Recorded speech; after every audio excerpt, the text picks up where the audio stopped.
Dzień dobry, witamy Was w 33. odcinku Rozmowy na Offroadowym Szlaku, a dzisiaj przedstawimy Wam nasze propozycje, zaznaczam nasze i jeszcze raz zaznaczę nasze, propozycje terenówek, 5 terenówek do 50 tysięcy, bo to jest taki budżet, w który dość często celujecie. Ja jestem Karol. Jestem Darek. I jedziemy z tematem.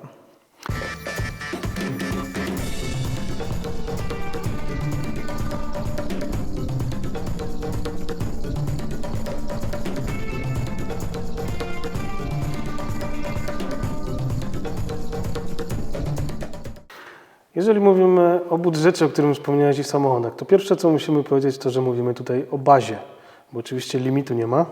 Tak. Sky is the limit. Tak. Więc tu mówimy o samochodzie bazie, która w miarę będzie się nadawała do tego, żeby na niej coś zrobić, a żeby baza się nadawała do tego, żeby na niej coś zrobić, to przede wszystkim musi być wolna od rudej, albo generalnie mało rudej, bo wszystko ogarniesz. Możesz przeszczepić silnik, możesz sobie zawieszenie zmienić, wszystko możesz zmienić w samochodzie, ramę, tak. Tak. ale z rudą będziesz się męczył, walczył, ona i tak wróci. Generalnie chodzi nam o to, że to są kwoty i to są propozycje samochodów, które jesteś w stanie kupić jakby w środku półki cenowej, czyli są wersje, oczywiście znajdziesz egzemplarze droższe, znajdziesz egzemplarze tańsze, ale w środku mniej więcej w tym budżecie, co zaznaczymy, jesteś w stanie kupić dobrą bazę do tego, żeby jeździć. Skąd na ten temat wiemy? Ponieważ ja osobiście sprawdzam samochody terenowe przed zakupem i sprawdziłem już tego na pewno kilkaset. No kilka tysięcy może jeszcze nie, ale kilkaset na pewno. I co? No obydwoje się kręcimy, jeździmy z tymi samochodami, także coś na ten temat wiemy. Więc tak, pierwszy samochód, który ja brałbym pod uwagę i to jest model następca tego, co ja jeździłem i zaraz powiemy dlaczego następca, a nie tamten, czyli mówimy o Mitsubishi Pajero 4 konkretnie. Dlaczego wersja 4? Bo wersja 4 w tych pieniądzach jest osiągalna. Śmiało, do 50 tysięcy spokojnie ogarniesz fajną wersję.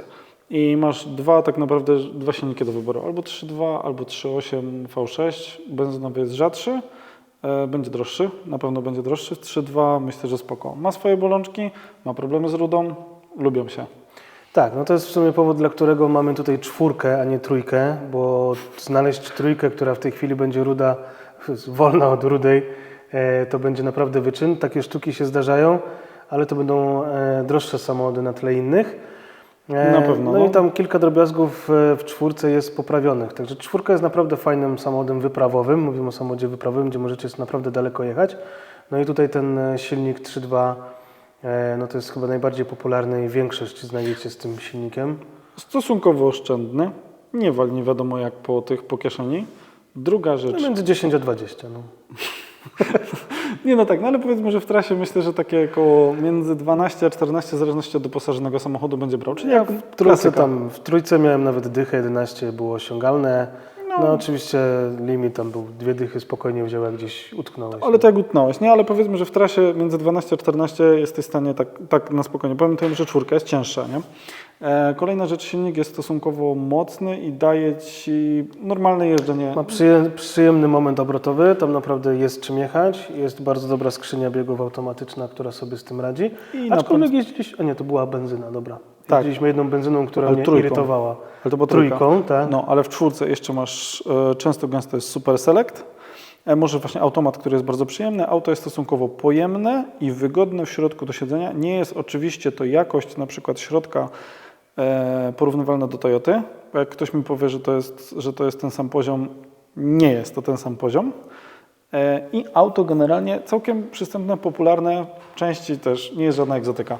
Części są tanie, jest ich dużo, jest komfortowym samochodem. Klima z przodu, klima z tyłu, ogrzewanko, jedno, drugie. No i jeszcze tam jakieś grzane stołki, coś te sprawy, skóry, jesteś w stanie dorwać 7 siedzeń nawet jesteś w stanie tam ogarnąć. Szyberdachy, te sprawy, drzwi otwierane na bok, też fajne do zagospodarowania, pod zabudowę bez żadnego problemu. Dobry napęd, troszkę elektroniki, ale takiej sprzyjającej. Także Nie ma dramatu. Generalnie ciekawa propozycja, jeżeli chodzi o branie pod uwagę na dalsze wyprawy. jak masz możliwość znalezienia egzemplarza, który jest faktycznie bez rdzy i to oczywiście sprawdź pod plastikami, tam tylne nadkola, plasticzki, to wszystko trzeba pościągać, doły drzwi. Jak stwierdzisz, że masz samochód bez rdzy, to ja bym go brał w ciemno, bo na nim na pewno nie stracisz. Tak by, to No będzie i dobry samochód. tam stopień akceptowalny ma być tej rdzy, nie? No generalnie auto naprawdę godne. A, jeszcze a propos wypraw, no na pewno tam znajdziesz tempomat. Tak, tempomat. No i co jest istotne, oczywiście tam nie ma sztywnego mostu. Tak, to jest całe niezależne zawieszenie, więc to jest taka fajna propozycja. Jeżeli chcecie więcej o tym, to tu gdzieś się pojawi do całego odcinka o samochodzie Wojtka. Tak, wygodny. A teraz uwaga, ja to powiem. Następna propozycja, czyli Jeep Grand Cherokee. Czekaj, to jest Grand Cherokee 2, 3. To jest trzeciej generacji, czyli WK z silnikiem, bo to też jest istotne, który tam jest silnik, 3.0 V6 w dieslu. Czyli WH. Proszę, czy co? WH. WH, tak, czyli WH, tak, to jest silnik diesla, to jest silnik z Mercedesa, to jest bardzo sympatyczny silnik, który też stosunkowo niedużo pali, jak na to, ile staniemy jesteśmy wsadzić do samochodu, jest mocny, no i oczywiście występuje tam napęd Quadra-Drive, czyli bardzo... Dwójka nawet, dokładnie. Quadra-Drive 2. To jest napęd, który faktycznie bym powiedział, bardzo bym go porównywał do Super Selecta z Mitsubishi, ale jest mniej obsługiwalny, jest bardziej automatyczny. Tam jest tylko jedno położenie tak naprawdę. Drobna różnica. W Jeepie generalnie nie potrzebujesz tak by dołączonej blokady z tyłu, bo ona jest tam ELSD, a w Pajero masz 100% blokadę z tyłu, możesz mieć. Tak, jest ten napęd Quadra-Drive 2, który ma te swoje dwie blokady, które sobie tam dohamowuje kołami i generalnie cały ten temat sobie jeździ. I generalnie ten napęd, całe to auto jest stosunkowo bezobsługowe, jeżeli chodzi o te napędy, bo tam tylko zapinasz reduktor, bądź go nie rozpinasz, jeździsz cały czas na 4 butach. I co? No miejsca nie ma aż tak dużo, jakbym powiedział, jak w Pajero, ale auto jest wygodne, fajnie przyspiesza, spalanie też nie jest jakieś mocno wysokie, części też są w miarę dostępne ze względu na to, że to jest silnik Mercedesa, który występował często gęsto w dostawczakach, więc tam jakieś tam części znajdziecie na zewnątrz. Jak patrzyliśmy na części, tutaj będzie odcinek gdzieś z Piotrem. Będzie odcinek z Piotrem, który też będziecie mogli sobie obejrzeć cały na temat tego jego konkretnego przypadku, jak to wygląda. Łatwo się liftuje. Tam też pokazujemy, jak działa właśnie ten Quadra-Drive 2. W miarę łatwo się liftuje w okolicach 2 liftów, to jest bardzo wystarczające. Mamy nową jednostkę. 1 lift, 2 lifty, 4 lifty. Tak, Tak, do 2 liftów.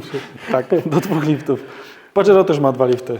Tak, też wchodzi 2 lifty, przy czym na 2 calach w Pajero zamontujesz 33 już. A w Jeepie nie. 32 tam jest chyba max, nie? 32, no takie 32 łamane na 3, ale w Jeepie to koło... 33 jest ok, nie? To tutaj niestety jest troszkę mniej. Auto jest sympatyczne swoją bryłą. Oczywiście są w tym samochodzie fajnie brzmiące silniki typu 5.7. No, cała reszta silników to są benzynowe fałki.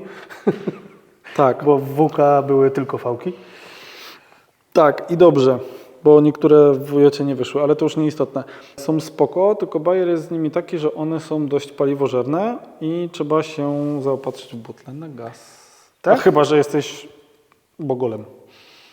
Tak, to prawda. Przy czym jeżeli w dieslu przegniesz z kołami, to też nie będziesz miał miejsca, co zrobić z kołem zapasowym. No nie ma sensu. No właśnie, dlatego to 31, ja uważam, że do tamtego 31 naprawdę na wyprawę tam spokojnie wystarcza, tam nie ma się Disco jeździ na 30 i zazwyczaj sobie radzi, więc... No, czyli reasumując, auto generalnie spoko, ilościowo, wygodnie, no jest trochę plastikowe wnętrze, ale to jest Jeep, więc on Ale jest taki dalej komfortowy i dobrze wyposażony. To jest Jeep. Tak by Jeep w tych bogatszych wersjach naprawdę tam niczego ci nie braknie. Tak, nawet masz... Przesuwane pedały. To są aktywatory nożne. Do przodu i do tyłu. Możesz je z przycisku. To jest w ogóle fenomen. To jest chyba jedyne auto, jakie znam z terenówek, które ma taką funkcję. Jeepy, no. Wojot też to miał. Wojot taki miał? Tak, nie. Tak. W niektórych wersjach Wojoty to miały. Oglądałem. To jestem w szoku, bo w Commanderze to wiem, ale w tym WK to też widziałem, pewnie WK2 też ma, ale ten nie poproszenie. Jeszcze kwestia akcesoriów. Do jednego i do drugiego auta jest dość dużo możliwości. I części też są rozsądne. Nawet sam osobiście sprawdzałem kwestię przegubów jakichś takich podstawowych rzeczach, to są piasty, cena 300 zł, to są takie po prostu Normalne. i dostępne. Nic szalonego, nie? Częściej nie musisz się zaopatrywać u jakiegoś dealera, który to ciągnie nie wiadomo skąd. Tak. No i wspomniany wcześniej troszeczkę Disco Discovery, 2. Samochód, który jeździ na 30, Jedynkach. 30, 1. Znaczy tam 33 też wleci, tam 35 nawet wleci. Tam są niedoceniane napędy, które generalnie te mosty są stosunkowo mocne. Tak, aczkolwiek to auto sobie naprawdę bardzo dobrze radzi. Bez tego też, jak tam dopakujesz, no to też to jest auto do wypraw, tak? I ono jest bardzo fajne, bo ono jest kabinowo bardzo obszerne. Tak? To jest samochód, który jest obszerny w środku. Powiedziałbym całkiem podobnie do Pajero, bo Pajero też sprawia wrażenie takiego wielkiego w środku, bo jest przede wszystkim wysokie. Znaczy ja uważam, że w Discovery masz więcej miejsca. Masz, bo tam jeszcze masz ten bajer z tym...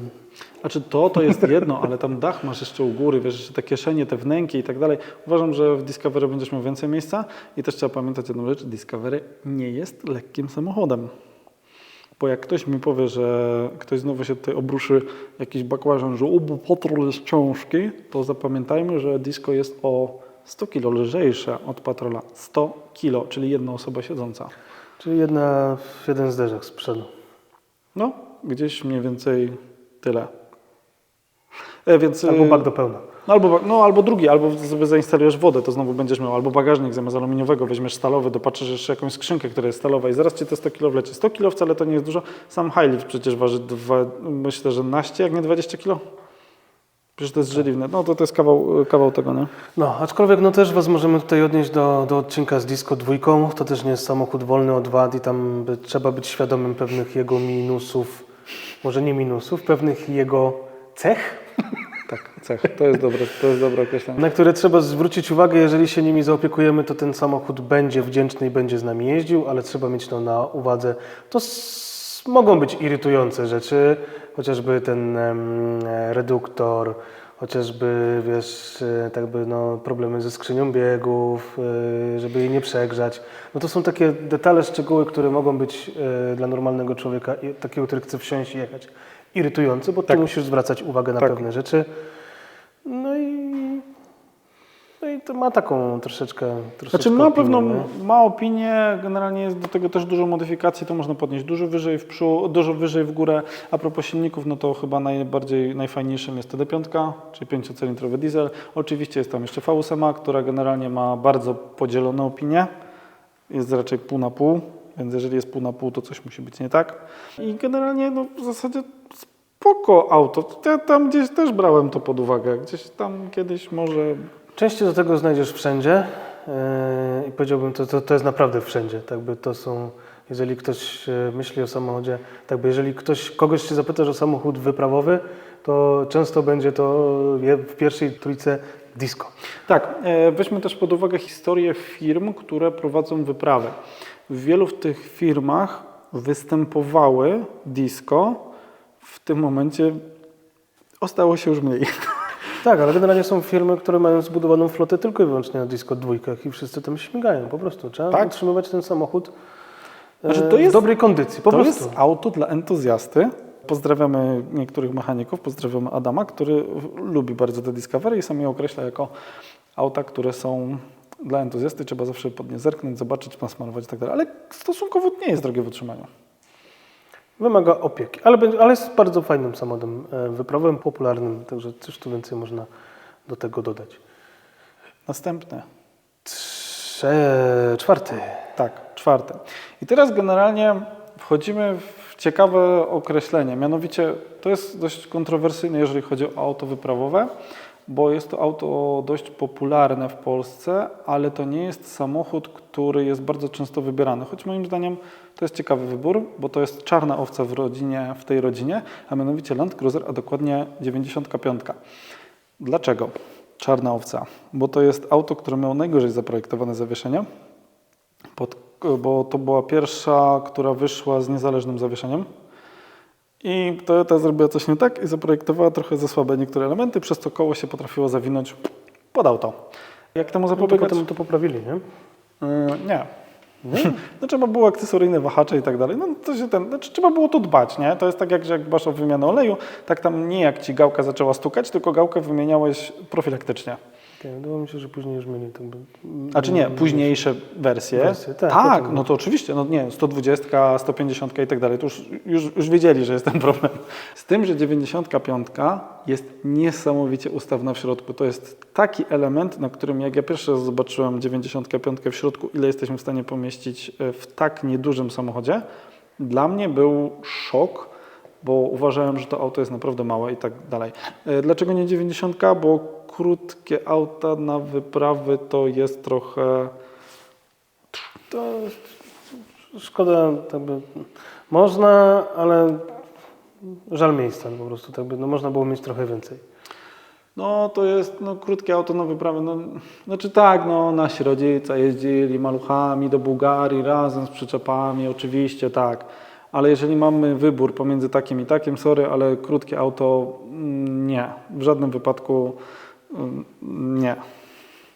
Nie i koniec, po prostu. Na wyprawy nie. Moim zdaniem, ja mam bardzo szeroką opinię na ten temat, na temat krótkich samochodów terenowych w porównaniu z długimi i uważam, że w żadnym wypadku krótsza wersja nie jest w całym rachunku lepsza od długiej. Mogę Wam podać na to dużo argumentów, ale chyba na tym będzie oddzielny odcinek. Dobra, jakieś silniczki tam? D4, D3 litrowy diesel. Bardzo sympatyczny silnik, który niedużo pali, tam jest też stosunkowo dobry automat. One se radzą, znaczy mają tam jakieś bolączki, że tutaj coś było niedopracowane, no bo oni wyszli tak naprawdę z 80, z archaicznej 80. Tam była na przełomie, bo to była 80, tam potem wychodziła, ta 80 przechodziła w setkę, a tutaj było coś tak pomiędzy, takie, bo nie z tej 70, to Prado chcieli tak zrobić, no takie mniejsze, tylko że 70 była bardzo udanym modelem, właśnie, nieważne. Zastanawiam się kiedyś, jak zbudować skalę, która mogłaby opisywać tendencję samochodu do rdzewienia. Jeżeli byśmy przyjęli skalę od 0 do 10, gdzie 5 to jest po prostu standardowo, to Toyota w tym naszym zestawieniu z Pajero byłaby powyżej tej piątki. Czyli tak, mamy 10 to jest Niva, tak? 10 to samo utlenił się już. Czyli nie, no bo Niva ma taką tendencję Tak, wyjechał z fabryki z rdzą. Tak. Dobra, bo Niva, dlaczego Niva? Bo jeszcze ktoś tutaj przyjdzie i powie, dlaczego Niva. Niva jest produkowana z stali wysokowęglowej i tam potrafiła występować rdza międzykrystaliczna, tak jak w polonezach, czyli potrafiło zardzewieć po prostu w miejscach, więc tak poszukajcie tych terminów. Czyli co? Mamy piątka, czyli 1, to moim zdaniem jest Galenda. Tak. Powiedzmy, no gdzieś ona tam się, ona jest w tamtej stronie, tak? Ona jest z tej strony, nie? Ale Gdzieś piątka to jest powiedzmy, normalnie. Tak, no niektóre Jeepy gdzieś tam są w okolicach tej piątki, czwórki, piątki, Pajero zdecydowanie idzie od piątki do dychy, Tak, no. gdzieś w tamtą stronę, Tak. jak sobie na tej osi postawimy. Toyota gdzieś będzie też tam niedaleko, to nie będą jakieś duże różnice. Toyota generalnie... Troszkę mniej może. Czy wiesz co, ja na tyle co przeglądam Toyoty lubią rdzewieć. Lubię je brać ruda i to nawet auta, które oglądałem z 2019, z 2020. Tak, tam jest w Pajero w 3-letnim masz już taki fajny nalot, nie? Także taki dość dobry nalot. Tak. I teraz uwaga. To w JL-u jest w lepszym stanie po 3 latach na polskich drogach niż Toyota w tym samym wieku. Mówimy o polskim salonie. W jednym i w drugim przypadku. Dlatego Jeepa bym postawił gdzieś w okolicach czwórki, piątki, nie? To coś w ten deseń. No to zależy od przypadku, nie? Bo, no ale to już jest jakby ten... Generalnie nie bardziej niż jakieś tam osobówki, tak? No, jakby po tym tematem. Ma tam swoje elementy, ale nie ma szaleństwa. Wracając jeszcze do tematu 95, niesamowicie ustawne auto. Można spotkać manuale, automaty, nie palą jakoś tam dużo. Rzadko wybierany egzemplarz na wyprawówkę. Ale też mało tych samochodów chyba jest też dostępnych, nie? Nie, no było dużo dostępnych, tylko problem jest taki, że one już, 95, mało rozsądnych, jak tak? powiedzmy, że piątka jest tutaj, znaczy piątka jest generalnie większość Toyot, piątka, szóstka, tak ona tak idzie do 10, nie? Idzie i to tak mocno idzie. One po prostu tak rdzewieją sakramencko i tam można było spotkać blokadę z tyłu. Spoko. Generalnie moim zdaniem fajne auto z stałym napędem na 4 koła, niesamowicie ustawne, tylko trzeba dobrze szukać konkretnego egzemplarza. Wiem, ceny są takie... Tak, i ostatni na naszej liście, chyba bardzo popularny, może nie chyba nawet, ale bardzo popularny samochód w Polsce. Do wielu zadań, nie tylko do wyprawowych. Do wszystkiego. To jest auto, to jest najbardziej popularny pojazd generalnie, do którego się każdy porównuje. Każdy uważa, że on jest najlepszy i najgorszy i w ogóle się do niczego nie nadaje, ale reszcie mówią, że jest najlepszy. Generalnie Tak, to jest generalnie, tak jak już nieraz to już powiedziałem, to jest Volkswagen Passat Offroadu, czyli samochód, który ma wszystko, wszyscy się do niego porównują, jest popularny, jedni go nienawidzą, a drudzy go uwielbiają. To jest takie... czy nie, no Volkswagen Passat tego offroadu, ja bym to takie trochę uwłaczające dla tego samochodu, no ale to... Czy ja wiem, to zależy, czy postawisz go jako wzór, bo dla niektórych Passat no nie, to bo wzór. Passat 1.9 generalnie w tym jest najbardziej... B6, pamiętaj, to jest najważniejszy B5. Passat, B5, B5, tak. B5 po lifcie, B5 Tak. po lifcie. Generalnie uważam, że Passat B5 po lifcie w 1.9 jest jednym z najbardziej bezpłciowych samochodów, jakie tylko wyszły z poprawności. To jest A jednak niezniszczalny. ten samochód coś ma w sobie. Coś jednak ma. Dobra, wszyscy już wiedzą o czym Nie, o czym oni się mówi. jeszcze nie wiedzą. Co Oni ty? jeszcze nie wiedzą. Ale może zaraz powiem. Kto nie wie, to łapka w górę. Tak, Tak, czyli Nissan Patrol, tak. długi, Tylko i wyłącznie. teraz 60, 61, Moim zdaniem do tej kwoty... U4. Nie, GU4 na pewno do tej kwoty nie znajdziesz. Jeżeli chodzi o 61, jest to problematyczne znaleźć do tej kwoty dobrą wersję. Wydaje mi się, że, trzymało, baza koło 50. wydaje mi się, że tutaj trzeba będzie patrzeć w 60. Będzie trzeba patrzeć w długą 60. Dlaczego? Bo 60 generalnie da się jeszcze dorwać w normalnych pieniądzach. Jest lżejsza od 61, przez co to 2.8 po niedużych modyfikacjach jest w stanie wystarczyć. Tak, I można ją spotkać z zajebistym silnikiem 4.2. tak, bo tu mówimy oczywiście o seryjnych silnikach, które wychodziły w patrolach, bo kupienie czegokolwiek, co było bardziej pozmieniane, no tutaj w tym budżecie nie wchodzi w grę. Znaczy to jest generalnie, no już nawet nie jest strzał w kolano, ale zawiązanie znaczy to jest kupienie sobie problemu za parędziesiąt tysięcy. Jak mi znajdziesz auto Patrola ze zmienionym silnikiem do 50 tysięcy i że jest dobry, naprawdę jest dobry, to Nie, stawiam to tutaj możliwe. kratę. Naprawdę, tylko muszę zobaczyć. Kiedyś jak przeglądałem, to powiedzmy, że z BM-ką się zaczynały w okolicach 75-80. To było najtaniej, co mogłeś No to gdzieś tam nadal dorwać. jest, nie? ja już widziałem po 60 i tak dalej. Oglądałem te za 70, oglądałem te za 100, oglądałem te za 150. I wszystkie miały BM-kę pod maską. Znaczy nie, ja mówię tylko o tych z BM-ką, nie? Ja mówię o tych, znaczy nie, oglądałem jeszcze z OM-ką, z OM-ką oglądałem jeszcze z innymi silnikami, ale ten jest, no, to jest tak, że tu cena niestety trochę idzie z tym wszystkim. Dobra, no to standardowy Patrol 2.8, on sobie fajnie radzi, tam sobie go podkręcisz na pompie, jak zawsze. 4.2. Albo będziesz miał 4.2. To już będziesz miał szczęście, to już będziesz miał, jak będziesz miał 4.2 i doturbisz je, nie zmieniasz silnika, nie potrzebujesz, bo to jest naprawdę super silnik, który jest nie wiem co, nie gniaca.